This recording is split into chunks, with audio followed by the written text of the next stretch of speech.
nueva Luma? Todos nos preguntamos si luego de los cambios anunciados y la protesta pidiendo su salida, la empresa investigará las alegaciones que revelamos en Rayos X. ¿Qué ocurre cuando tú llamas a Luma? Al descubierto, Comedores Escolares desconoce el trayecto de los alimentos que llegan desde fuera de la isla.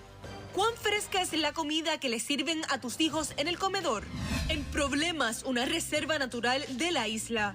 ¿Será que perderemos el acceso a la Cueva del Indio? Se adueñaron de una reserva natural. Investigamos las denuncias sobre la Cueva del Indio. Por los tribunales. ¿Qué quiso decir el abogado de ahora convicto Joey Fuentes? ¿Habrá implicado al gobernador en el esquema del Super PAC? Esto y más lo pasamos por los Rayos X. Muy buenas noches. Me imagino que esta bandeja debe traerle a usted muchos recuerdos de la época en la escuela, particularmente a mí que estudié en la escuela pública. Bueno, pues hoy vamos a hablar de lo que se echa aquí en esta bandeja. Cuando usted va al supermercado, selecciona productos frescos y vigila la fecha de caducidad. El Departamento de Educación compra alimentos producidos aquí en Puerto Rico, pero también recibe toneladas de alimentos del gobierno federal. ¿Tiene idea del tiempo que pasa entre el despacho del productor del alimento, el embarque allá en Jacksonville, la travesía en las barcazas y la llegada a la isla y hasta que se le sirve en bandeja a los estudiantes el alimento? A sus hijos e hijas les va a sorprender. Lo descubrimos. Recientemente dimos a conocer que alrededor de 4 vagones con jugos para los comedores escolares del Departamento de Educación serían decomisados por alegado mal manejo. Sobre 64,000 jugos a la basura, ¿cómo es eso posible? Nos indican que fue por mal manejo, se supone que iba a un congelador, lo pusieron en una nevera. Te prometo indagar sobre ese asunto. Visitamos el almacén de comedores escolares en Bayamón, el más grande de los 6 que hay en toda la isla. En una de las neveras sigue parte del cargamento de jugos fermentados, esperando completar el proceso de decomisación. Los jugos llegaron en diciembre de 2021.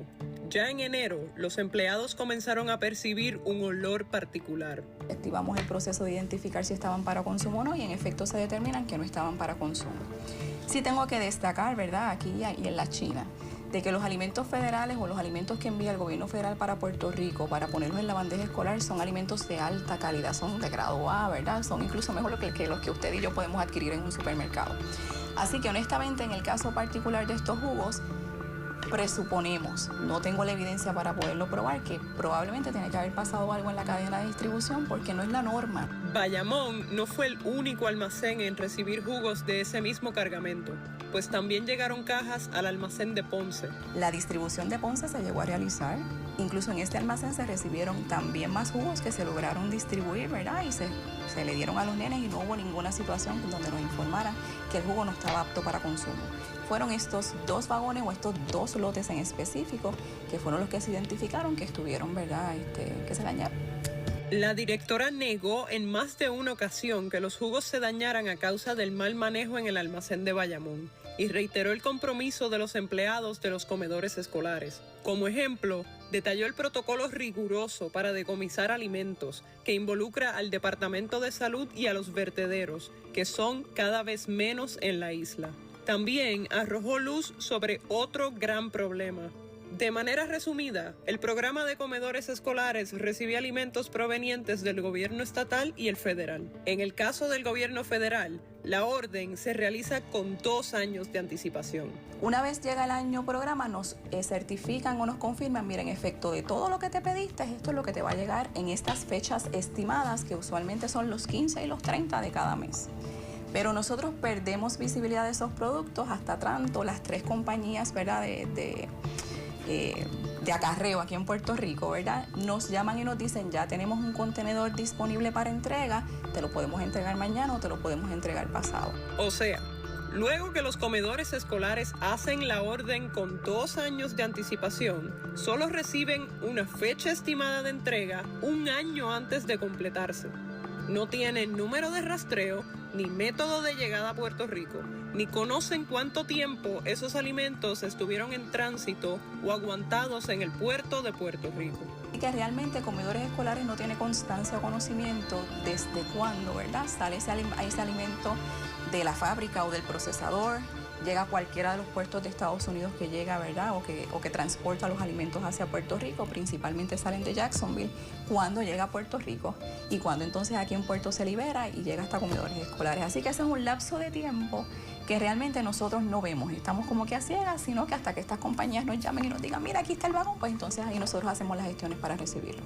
Y cuando ninguno de los empaques de los alimentos ni las latas contienen fechas de expiración, Comedores Escolares establece que el producto tiene 18 meses antes de dañarse, tiempo que comienza a correr desde el día en que llegaron al almacén. Misión Isleña nos lleva literalmente a que sean los puertos nuestra puerta de entrada a muchos de estos alimentos y no tenemos control ni del acarreo, ni del tiempo de llegada, ni del tiempo en que estos alimentos salen de los muelles, ¿verdad? El tiempo en que los liberan. En ciertas ocasiones sí hemos tenido la necesidad de comunicarnos, ¿verdad?, a altos niveles, incluyendo, ¿verdad?, la autoridad de los puertos y lo que es el Departamento de Hacienda, para que sí se intervengan y obviamente nos liberen parte de estos alimentos. Y entonces, ¿qué están haciendo para resolverlo? Obviamente la experiencia nos lleva a que mayor vigilancia nosotros tenemos que tener antes de que los alimentos salgan de aquí.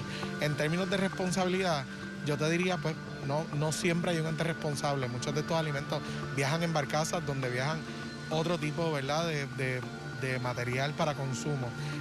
Así que hay que ver caso a caso, hay que ver cuál ha sido la experiencia, sobre todo de comedores. En esto sí te tengo que decir que amerita que quizás lleguemos un poco más allá de lo que son las agencias federales, quizás llegar a contactar a quienes están produciendo los alimentos para poder beneficiarnos de mayor información.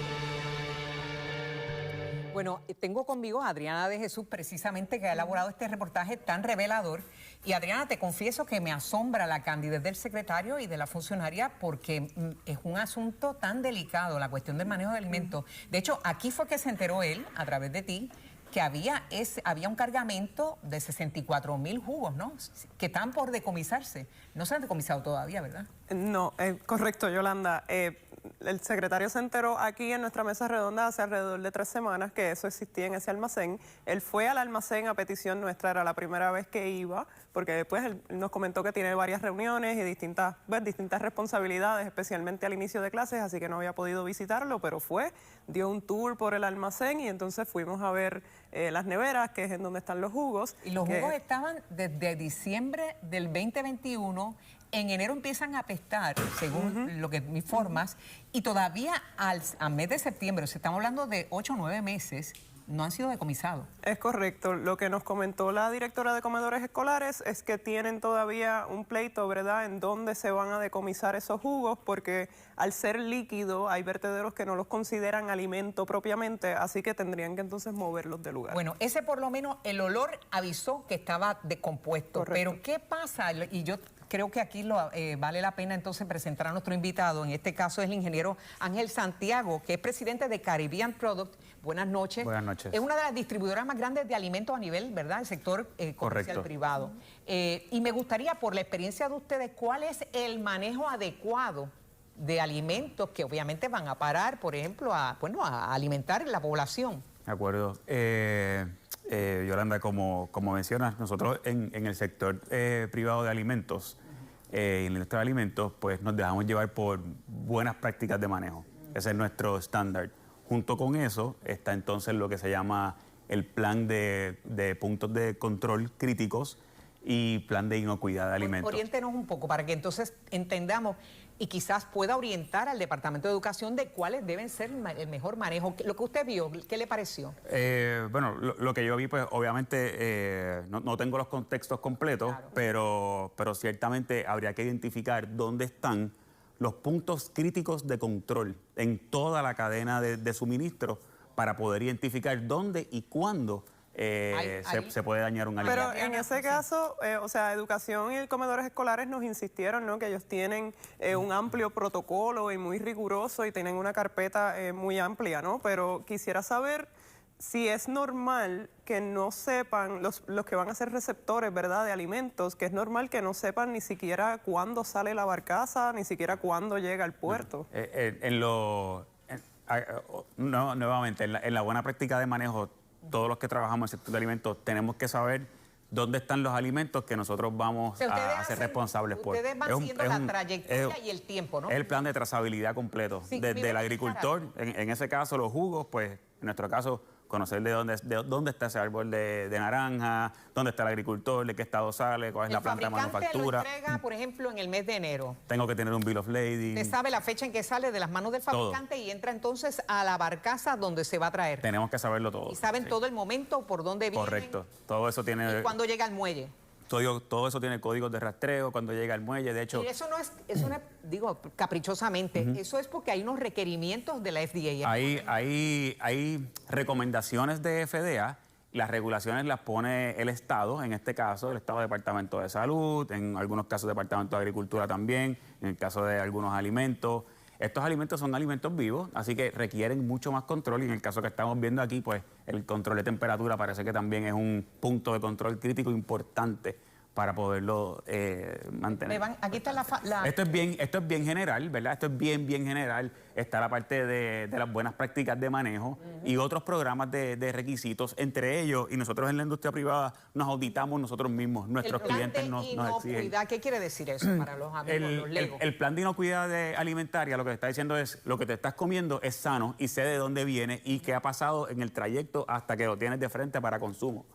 El análisis de peligro, pues hay que tener los controles de procesos, esos son los puntos críticos, los controles de saneamiento, controles de alérgenos, programas de cadena de suministro, y de ahí sigue otra serie de cosas. Esto es bien general, rotación de inventario. Y en esa línea, cuando hablamos también de retiros del mercado, me viene a la mente la fecha de expiración. Correcto. En el caso de educación, lo que nos comentaron es que si no llega en ninguna caja, si ni siquiera la lata, ningún producto tiene fecha, el departamento entonces le pone la fecha de expiración a partir del momento en que llegó al almacén, y que son 18 meses. Sin tener los contextos nuevamente, ¿verdad? Pareciera ser que el recibo de mercancía es un punto crítico de control. Eso es un ejemplo bien claro. Y ese punto crítico de control te va a decir, esto llegó sin fecha, ¿cómo hago la trazabilidad para buscar la planta de manufactura donde salió ese jugo y que me puedan certificar porque esas cajas tienen un número de lote? Y esto es bien importante porque a veces escuchamos anuncios, ¿verdad?, de que las lechugas que vinieron de tal sitio, tienen que retirarlas. Todo eso se retira. Y si alguien tiene un producto que está dentro de ese lote, ¿se retira o no se utiliza? No se puede consumir. O sea, ¿cómo se puede, verdad, partiendo de esto que plantean precisamente el departamento, de que si no viene con ninguna, verdad, ubicación de fecha, que se implante 18 meses para decomisarlo después si no se usa? Requiere una buena práctica de manejo. Ese tema... ¿A qué se puede arriesgar? Porque eso no se puede recibir mercancía donde tú no puedes certificar ni de dónde viene, ni cuándo salió, ni cuáles son los días hábiles de vida del producto. ¿Cuáles son los riesgos si no se sigue esas reglas? Los riesgos pues pueden ser ingerir alimentos que no están aptos para consumo y eso puede tener, ¿verdad?, las consecuencias que pueda tener para nuestros niños, pues fatales. Claro. Sí, Adriana. No que todavía, o sea, genuinamente todavía no puedo entender cómo el departamento no tiene esa visibilidad. O sea, eso es aceptable a nivel comercial, ¿verdad? Pero estamos hablando de alimentos en nuestro caso, lo que aplica y lo que iría en esto son mucha acción correctiva, plan de monitoreo, verificación de que los procesos se están cumpliendo, pero todo eso tiene que aparecer. Ustedes que tienen esa experiencia y otras, ¿verdad?, otras distribuidoras, ¿no?, para singularizar. Todos estamos en el mismo... ¿Podrían orientar en esto a la con mucho gusto, compartir los protocolos, las mejores prácticas, las buenas prácticas, control de temperatura, con mucho gusto, lo que sea para ayudar. Pues yo creo que muy bueno. El secretario lo sabe, que tiene la ayuda entonces de Caribbean Produce. Pues muchas gracias. A su orden, y gracias por permitirme estar aquí. No. Pasamos ahora con la compañera Shaina. Que el abogado del amigo del gobernador dijo que el gobernador le pidió a su amigo que lo ayudara con el Super PAC, que lo mandó a la cárcel. En Fortaleza pegaron el grito en el cielo. Joey Fuentes hizo lo mismo cuando escuchó a su abogado. Y nosotros nos preguntamos, ¿ni los federales se han percatado de lo que reveló el licenciado Joaquín Monserrate Matienzo? Aquí sí nos percatamos y en breve lo analizamos. Y más adelante, ¿qué dijo Luma cuando vieron nuestra investigación sobre el alegado esquema de reducir querellas en la oficina de servicio al cliente? Usted no va a creer cuál fue su reacción. Pendientes. Pero antes, quiero que vayas a telemundopr.com o a nuestro código QR y me digas si crees que la policía hace uso excesivo de la fuerza en las protestas contra Luma, sí o no. Lo que usted opine lo daremos a conocer al final del programa. Ya regresamos. Eso es un abogado que hizo esa expresión, pero no, en lo más mínimo. O sea, otra vez, yo no tengo absolutamente nada que ver con esto y no tengo tampoco los pormenores de esa investigación, no los conozco. A mí jamás, o sea, en toda mi vida pública, yo jamás he sido objeto de una investigación federal o estatal. Jamás en toda mi vida pública. Más de 30 años en mi vida pública y jamás, nunca. Bueno, Osvaldo. Buenas noches. Te toqué de compañera aquí. Me tocaste de compañera, un placer estar contigo y con Carlos Casas, que nos acompaña esta noche. Escucharon ustedes las declaraciones del gobernador de Puerto Rico relacionadas con las imputaciones que le hizo el abogado de Joey Fuentes, el licenciado Joaquín Monserrate, donde articuló la prensa que alegadamente Joey Fuentes se metió en el tema de los PACs, Yolanda. Los comités de acción política. Porque se lo pidió el gobernador. Así que eso es algo que vamos a estar discutiendo a fondo. Pues precisamente, las compañeras Adriana y Shaina tienen los resúmenes de lo que dijo el abogado de Joseph Fuentes para que entremos más en detalle de lo llamativo de estas declaraciones. Bueno, pues precisamente, gracias Yolanda y Osvaldo. Conmigo, Adriana. Vamos a hablar un poco sobre lo que el abogado dijo a primera hora. Para mí fueron expresiones bien impresionantes que en otro momento yo entiendo que hubiesen sido primera plana, pero parece que estas declaraciones comenzaron a pasar por debajo del radar. Que esto, para también ponerlo en contexto, esto fue su salida del Tribunal Federal luego de la declaración de culpabilidad, ¿no? Así es, correcto. Así que podemos comenzar leyendo un extracto de este reportaje que lo escribió Frances Rosario en primera hora. Esto dice: él cree mucho en la amistad y él no cree en eso de ser un soplón y se ha inmolado. Luego dice, de inmediato se le cuestionó a Monserrate Matienzo quién le pidió a Fuentes Fernández hacerse cargo del PAC y él respondió: ay, qué pregunta tremenda, parece que fue el gobernador. Parece que fue el gobernador. Él lo dijo, que su gran amigo le pidió eso y que él, para ayudar a su amigo, lo hizo. Esa fue la manifestación del abogado. Amigo. Y no es cualquier abogado, es el abogado del mejor amigo del gobernador, que el gobernador sigue anunciando que son amigos. Sigue insistiendo que es su amigo, que es lamentable la situación por la que está pasando. Dijo incluso hoy en Nahuatl que lamenta pues la situación por el efecto que tiene en su esposa, en sus hijos, pero siguen siendo amigos. Correcto. Aquí tenemos otro extracto de la entrevista que le hizo Frances al abogado.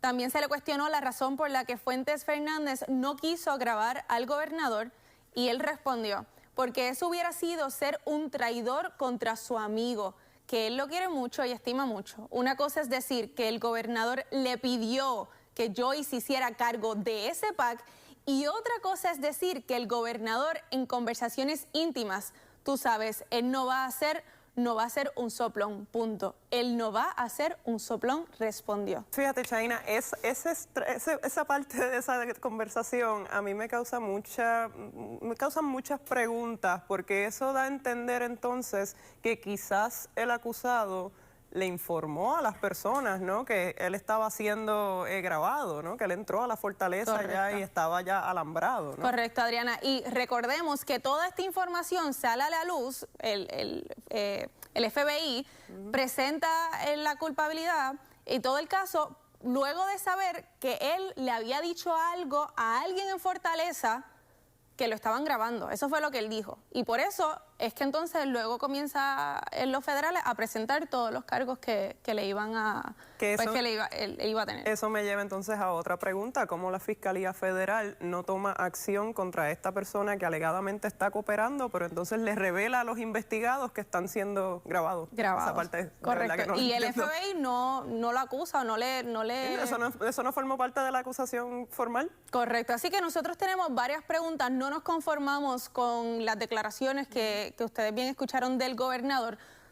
El gobernador dijo, están diciendo muchas cosas incorrectas y hasta insultantes, pero después de estas explosivas expresiones, los federales se han comunicado con el licenciado Monserrate Matienzo. Ellos están conscientes de la gravedad de las declaraciones del abogado del amigo. Y también si el gobernador se comunicó entonces con su amigo, con Joey Fuentes, para entonces recriminarle o preguntarle, mira, tu abogado, él es tu representación oficial en este caso. O sea, ¿qué tú piensas de lo que él acaba de decir? Así es, pudo haber violado el principio de confidencialidad entre abogado y cliente. Así que, ¿qué ocurrió luego de estas declaraciones que pasaron por debajo del radar? Pero ahí están. Eso fue lo que dijo el abogado del mejor amigo del gobernador, que ya está acusado y prontamente va a empezar a cumplir. No, y que tampoco no sabemos si la investigación terminó. O sea, esa también es otra vertiente que yo me imagino que Osvaldo y Yolanda la van a discutir a fondo, pero también entonces otra de las preguntas que tenemos es si hay más personas que fueron advertidas que Joey Fuentes llevaba una grabadora encima. Así es, y si es la única persona que estuvo alambrada o si todo esto se ha hecho porque en efecto pues Joey Fuentes ha dicho otros nombres y pues entregó a otras personas a pesar de las declaraciones que luego emitió. Sí, todas son preguntas y todavía, como dijimos anteriormente, son más preguntas que respuestas. Sí, así que bueno, aquí el resumen pasó con ustedes, Yolanda y Osvaldo. Pues mira, vamos a aprovechar y ¿Ya te pusieron todas las preguntas? Sí, no, vamos a presentar propiamente a nuestro invitado, que es Carlos Cases, ex agente del FBI, agente especial del FBI y ex director de la oficina del FBI en Puerto Rico. Un placer tenerte aquí. Gracias por la invitación, Osvaldo y Yolanda. Saludos. Yo tengo que entonces tomar las preguntas que dejan sobre el tintero la compañera. Y es porque lo llamativo de las expresiones de este abogado, que es el abogado de Joseph Fuentes, luego de que ya se le sentencia a esta persona, ¿verdad? Y que no están contemplados dentro de lo que él dijo en sala al juez. Pregunto, ¿el juez puede llamar y citar al abogado para que aclare si esa información que dice ahora puede traer algún tipo de pista o evidencia de coordinación de campaña? Pues mira, la contestación es que no. El caso termina con la sentencia. Ya el Tribunal de Distrito Federal acabó con el caso. Lo próximo que podría seguir es una apelación, pero cuando tú te declaras culpable, pues usualmente no hay una apelación. Así que no podemos esperar eso. Sí, Yolanda, es bien importante señalar que durante la conferencia de prensa que dio el fiscal federal, que se habló del asunto de Joey Fuentes, en 4 ocasiones distintas, Steven Muldrow, el jefe de la oficina de la Fiscalía en Puerto Rico, indicó que el gobernador no tenía ninguna relación con estos incidentes, sin que nadie se lo preguntara. En 4 ocasiones lo hizo, o sea que no hubo coordinación, supuestamente, ¿no?, con la información que ellos tenían en ese momento, de que de alguna manera el comité de campaña hubiese estado envuelto. Y en este caso, un Cases que dirigió la oficina del FBI, si hubiese visto estas declaraciones sobre un caso que acaba de terminar, ¿qué hubiese hecho?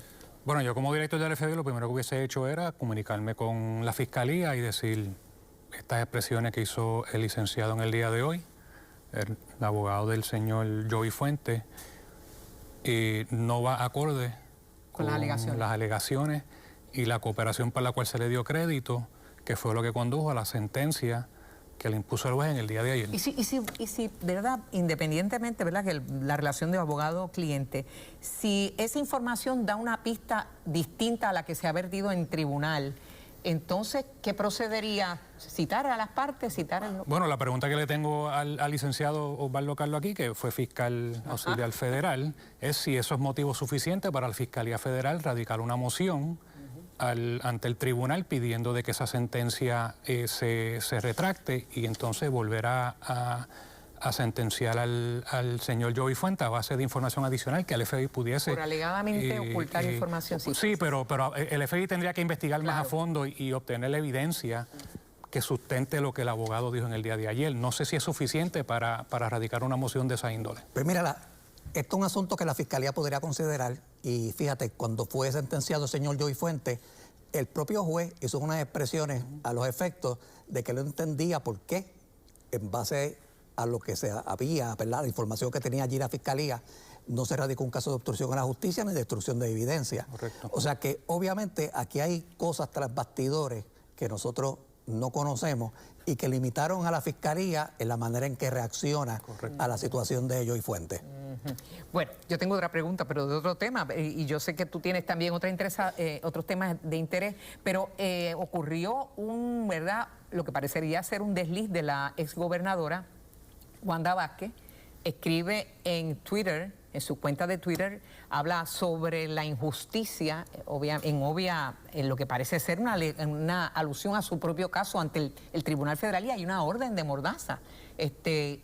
¿A qué se puede exponer? Ya la Fiscalía está reclamando que pudo haber violado la orden de mordaza. Pues mira, a mí se me parece el caso del nene que se mete en la cocina y se lleva una galletita. Aquí la reacción del juez va a ser para mí, bien limitada, quizás pedirle que no vuelva a hacer este tipo de cosas en el futuro. Yo lo veo bien finito, en el sentido de que esta señora, la acusada, lo que hizo fue poner en su cuenta de Twitter algo que está en los medios públicos. O sea, que la orden del juez específicamente dice que ella no puede opinar de nada que tenga que ver con su caso, de nada que no sea un asunto que no está en el dominio público. Pero ya hubo un caso de Sixto George, el productor Sixto George, que por darle unas declaraciones a una periodista, fue... Sí, pero las declaraciones de Sixto George fueron bien directas al caso, bien distinto a lo de la exgobernadora Wanda Vázquez, que yo estoy de acuerdo con el licenciado Osvaldo Carlos, eso fue bien tenue lo que ella puso, pero a mi juicio el juez le va a llamar la atención y le va a pedir que se abstenga de publicar cosas de esa índole, porque el propósito de la orden de mordaza es garantizar la pureza del proceso y garantizar de que el jurado que se vaya a escoger no esté contaminado. ¿Y la libertad de expresión? Por eso, son otro aspecto que el juez tiene que tomar en consideración. Correcto. Porque obviamente es una persona que todavía no ha sido procesada, ya tiene libertad de expresión, fue una gobernadora. Estamos hablando de Joy Fuentes, de uno a Oscar Santamaría y Alcano. Estas personas tienen algo en común, y es que los tres fueron alambrados.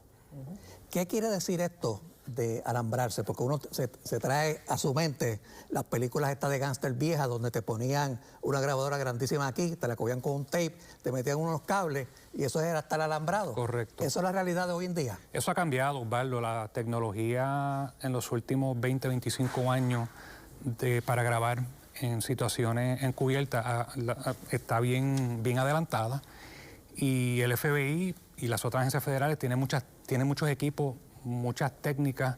Por ejemplo, para decir el tema, el FBI tiene una división en Washington, D.C., en la Academia en Cuántico, donde el rol de ellos el propósito de ellos es desarrollar ese tipo de tecnología. Casi siempre esa tecnología se desarrolla para los casos de contraespionaje y los casos de terrorismo, que son casos mucho más sensitivos, y después que esos equipos ya han pasado a ser segunda, tercera generación, entonces los pasan a usarse en los casos criminales, y son equipos bien sofisticados, pero no son con alambre como se hacía antes. Muchos de ellos son electrónicos digitales, algunos de ellos funcionan con microondas que están transmitiendo a través de una antena a la misma vez que está grabando, y son bien difíciles de detectar. Carlos, y que para una agencia como el FBI, que tiene una persona que se ha convertido en un cooperador, el FBI trabaja muchísimo con cooperadores, es una manera preferida que tiene el FBI de trabajar. ¿Qué se requiere para tú poder grabar un tercero? ¿Tienes que ir al tribunal, buscar una orden? No. Aquí lo importante es, y la palabra es consentimiento de una de las partes que va a estar envuelta en esa conversación o en esa reunión. Obviamente la persona que está dando consentimiento es el cooperador o un agente encubierto del FBI, ¿verdad? Que tiene que firmar una hoja dando consentimiento a grabar esas conversaciones, pero va más allá. Eso tiene que pasa por un crisol, por un proceso de aprobación de los supervisores en la oficina. De hecho, tiene que pasar por el abogado del FBI que está asignado a la oficina. Hay casos donde se debe de consultar con el fiscal, y hay casos que se tiene que consultar con la jefatura del FBI en Washington y con el Departamento de Justicia en Washington en los casos más sensitivos. Por ejemplo, en el caso de grabar a Donald Trump. En el caso de Joey Fuentes, grabar a Donald Trump. Ese tipo de iba y frecuentaba Fortaleza continuamente. Eso, a base de las políticas del FBI, Departamento de Justicia Federal en Estados Unidos, eso tiene que haber pasado por el crisol de ambas jefaturas y la aprobación de por lo menos un Deputy Associate Attorney General en Washington, D.C., Departamento de Justicia, para aprobar eso. Y como esto es consensual, ¿esto quiere decir que yo puedo retirar el consentimiento? Lo puedes retirar en cualquier momento, correcto. O sea, que si nos referimos al caso de Joey Fuentes, él pudo haber retirado ese consentimiento. Ya lo que estaba grabado quedó grabado. Seguro. Pero si al momento de retirar ese consentimiento, pues ya el FBI y Fiscalía pierden la habilidad de seguir grabando, porque la persona no va a grabar. En ese caso, cuando la persona pasa un papelito y dice, no, están grabando, esa diferencia entre tú decir, no, hasta aquí grabo, y en otra, de darle la información a la persona de que le están grabando. Para empezar, es una charlatanería. Sí. Y eso a mi juicio es obstrucción a la justicia, ¿verdad? Y eso, pero pasa. Bueno, el juez lo dijo. Eso pasa, ¿no? El juez se quejó de que no le hayan radicado por obstrucción a la justicia. Es más común de lo que uno pueda pensar. Por eso es que es bien importante que cuando uno utiliza cooperadores, buscar y tratar de corroborar el testimonio de ese cooperador, los cooperadores, lo más posible, por eso mismo. Porque cuando en un caso de un juicio el cooperador se sienta a declarar, pues el abogado de defensa lo primero es que va a atacar el testimonio y la credibilidad del testigo. En el caso de Joey Fuentes, si algún día él se sienta a declarar, pues ya los abogados de defensa tienen más que suficiente para atacarlo como testigo. Básicamente ya está liquidado como testigo. Bueno, pues pasamos entonces. Gracias, Cáceres. Gracias, Osvaldo. Pasamos ahora con Valeria. Nuestra isla cuenta con un recurso arqueológico espectacular e invaluable. Solo hay un problema, visitarlo es casi imposible. En breve te digo qué está pasando con la Cueva del Indio. ¿La perderemos para siempre? La investigación luego de la pausa. Pero antes quiero que vayas a telemundopr.com o a nuestro código QR y me digas si crees que la policía hace uso excesivo de la fuerza en las protestas contra Luma. ¿Sí o no? Lo que ustedes opinen lo daremos a conocer al final del programa. Bueno, la historia que verán a continuación es sobre una pugna que lleva años y que se ha alargado debido a la inacción del Departamento de Recursos Naturales. ¿Por dónde se tira la raya de una propiedad privada cuando hay de por medio un bien que es de dominio público? Este es el caso de un circuito de cuevas en Arecibo de un alto valor para Puerto Rico.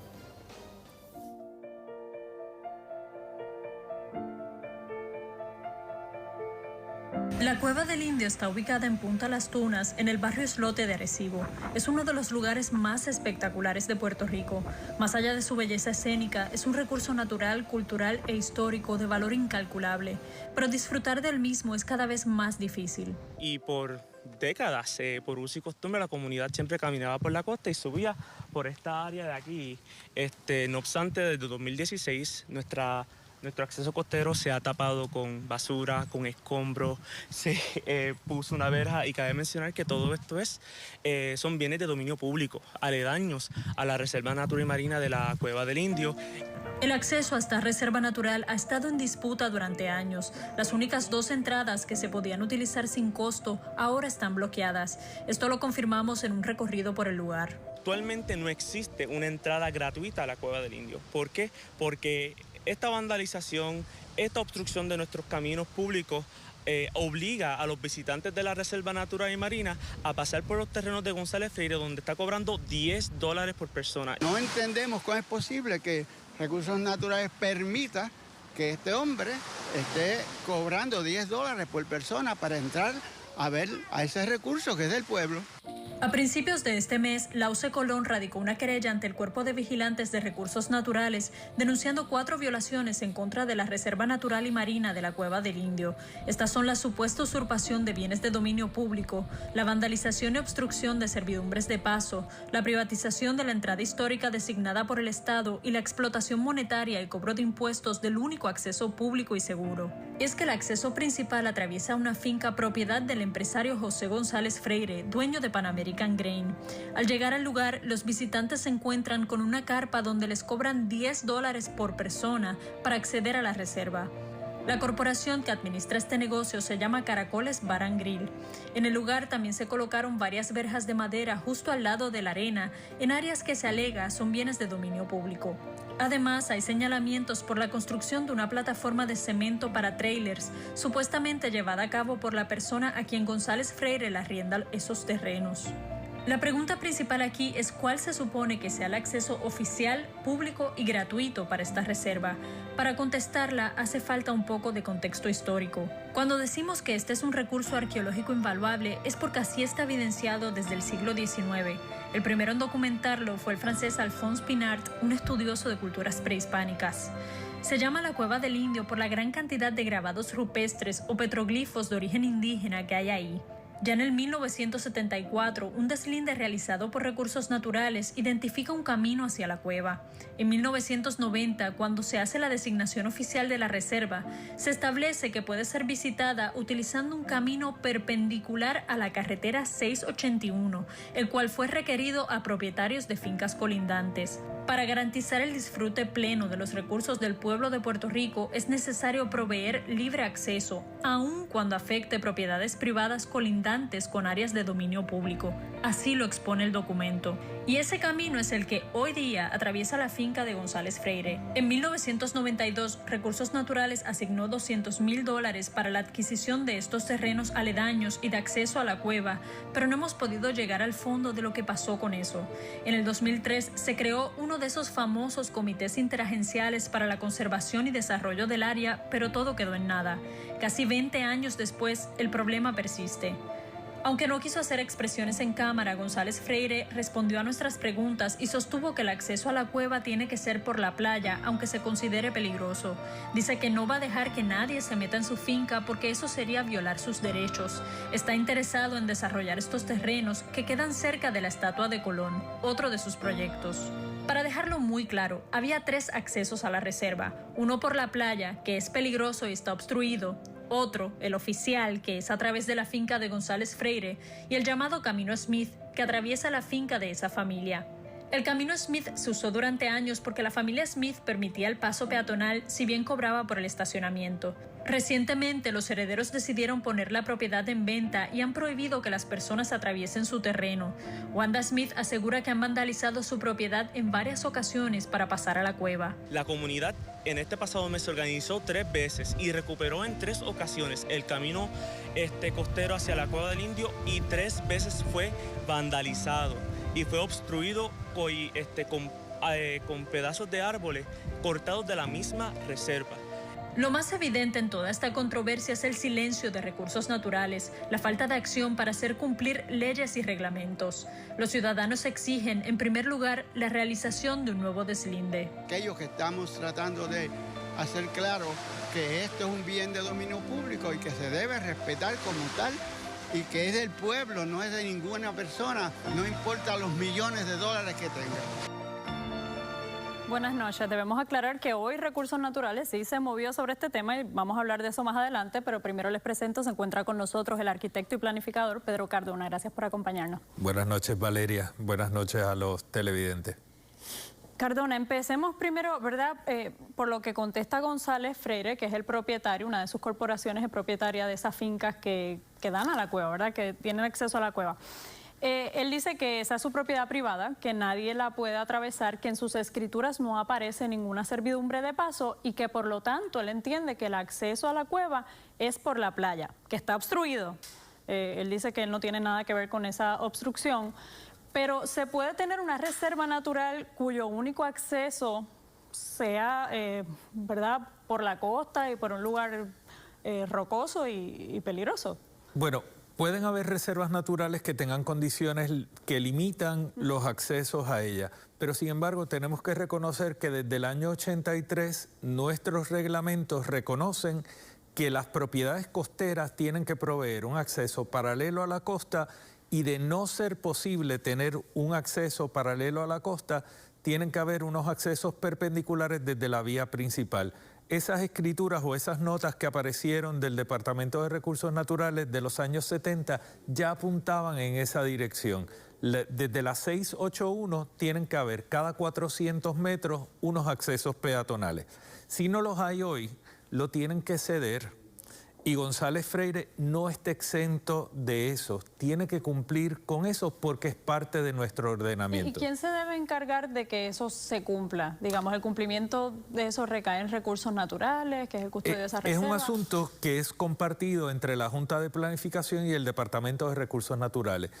La Junta de Planificación tiene que exigirlo. Sin embargo, se ha hecho de la vista larga cuando se han preparado los reglamentos más recientes y los formularios de la Oficina de Gerencia de Permisos no incluyen un cotejo de la cesión de esas servidumbres que se tienen que dar. Pero está en los reglamentos, eso no exime del cumplimiento con ese requisito reglamentario. Precisamente hoy hubo una vista ocular allí en la Cueva del Indio donde estuvo la directora de la Oficina de Asuntos Legales de Recursos Naturales y ella planteó otra posibilidad. Me gustaría que escuchemos lo que dijo. En ese momento la entrevistó uno de los activistas que nosotros entrevistamos, de hecho, Lauce Colón. Ahí están viendo imágenes de la vista ocular que hubo hoy, pero me gustaría escuchar lo que dijo la abogada de Recursos Naturales. Bueno, fuimos citados por el Senado de Puerto Rico y entre una de las sugerencias que le llevamos la atención a la legisladora era que la única forma que le podíamos garantizar ya de manera formal y legal un acceso al pueblo de Puerto Rico a sus bienes del dominio público, incluyendo la reserva, es mediante una expropiación, porque no creo que pueda haber una compraventa voluntaria a esos fines. Por lo tanto, que se considere tanto la legislatura como el municipio y el departamento que haya una reunión dirigida precisamente a garantizarle un acceso al pueblo de Puerto Rico y a la comunidad al legítimo titular de los bienes del dominio público, que es el mismo pueblo. Y nosotros como administradores tenemos que garantizarle eso al pueblo, porque el hecho cierto es que ahora mismo se encuentran enclavados y no hay manera de acceder al mismo porque colinda con terrenos privados. Así que vamos dirigidos, y a eso fue nuestra mayor proyección con las legisladoras, era que tomara en consideración la posibilidad de poderle garantizar a través de una expropiación. Ahí la escucharon a la licenciada, ya reconoce que no hay un acceso público actualmente a la cueva. ¿Cuán complicado puede ser un proceso de expropiación y hay alguna alternativa que sea menos onerosa en términos de tiempo y de trámites legales que se pueda evaluar? Mira, yo creo que la expropiación es una de las herramientas que existe que es más efectiva para ese tipo de propósito. Y ciertamente la licenciada Mildred Sotomayor del Departamento de Recursos Naturales es posiblemente la persona que más conocimiento tiene sobre ese tipo de aspectos. Yo entiendo que es lo justo porque, como ella bien señala, estos son bienes de dominio público que le pertenecen al pueblo de Puerto Rico y el Departamento de Recursos Naturales es custodio y viene obligado en ley, aunque lo hace muy pocas veces y lo hace muy mal, a velar por esos bienes de dominio público y garantizarle al pueblo de Puerto Rico que tiene acceso a ellos y que los mismos están bien custodiados y protegidos. Por lo que usted ha podido evaluar de los planos del lugar hasta el momento, hay unas denuncias, unas alegaciones de que el propietario de esa finca se ha estado apropiando de bienes de dominio público al colocar unas verjas y demás. ¿Usted pudo apreciar eso? ¿Cree que coincide con la petición de que hace falta un nuevo deslinde? Sí, definitivamente hace falta un nuevo deslinde porque el deslinde más reciente en esta propiedad es de los años 70 y claramente los deslindes tienen una vigencia de 5 años, así que ya estamos en sobrada hora de que se haga un nuevo deslinde. Muchísimas gracias, Cardona. Antes de cerrar este tema, quiero decir que nosotros estuvimos investigando porque en esos boletos se cobra IBU municipal e IBU estatal. En el municipio de Arecibo nos dijeron que la Oficina de Finanzas tiene abierta una investigación y que tiene citada a esa compañía sobre el particular, aunque González Freire sí nos dijo que él entiende que las personas que arriendan remiten el IBU, pero aparentemente en el municipio hay una investigación abierta. Así que le daremos seguimiento. Pero bueno, otra investigación de Rayos X destapó un alegado esquema de Luma para mantener en números bajitos las querellas de sus abonados cuando llaman a servicio al cliente. Usted se va a sorprender de la reacción de Luma. Eso luego de la pausa. Bueno, amigas y amigos, la semana pasada Valeria elaboró un reportaje. No estuviste acá presente porque tuviste un percance de salud, pero tu reportaje causó conmoción y tiene que ver con la Oficina de Servicio al Cliente en Luma. Sí.